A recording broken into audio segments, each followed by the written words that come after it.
Nick Holt was the only choice for Renfield. He's the only person I thought could do the role. I didn't think the movie could work without him. So it was either Nick Holt or no movie.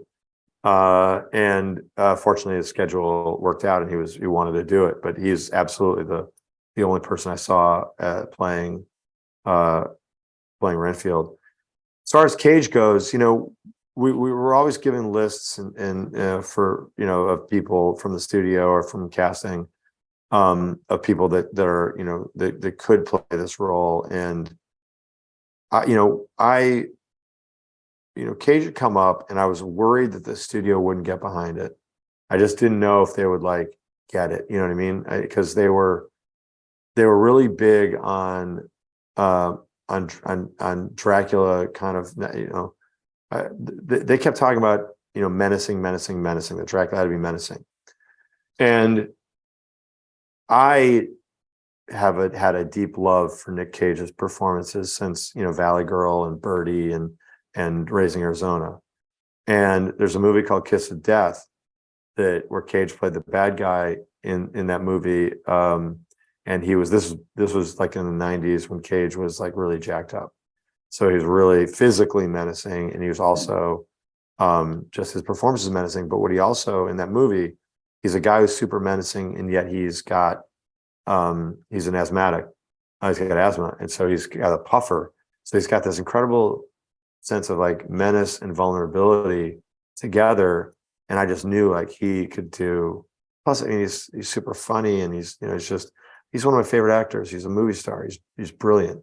I've been in awe of his performances my whole life. And the studio, when I talked to the studio about him, I was really surprised to find that they were really excited about it. That the marketing team especially was really excited about it. So so that was really great, and he fit the bill perfectly. And he's the person that if you're gonna put your money down to go see someone play Dracula, he's the one guy to me that I got to see what that guy's going to do. Like a lot of people can play Dracula and they'll probably do a really good job, but he's the one person that I got to see what that guy's going to do with Dracula. And every Dan said he did not disappoint.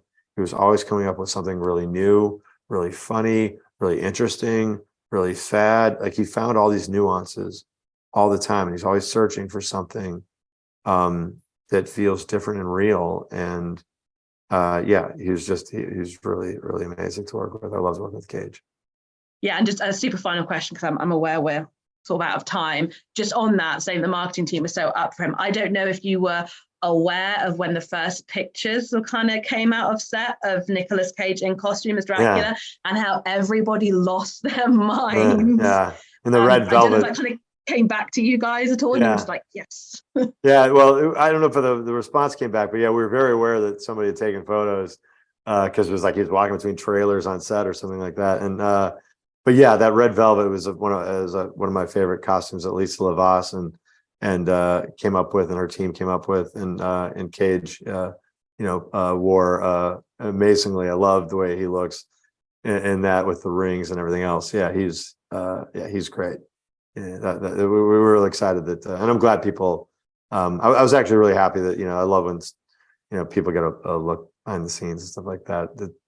I don't know. It's just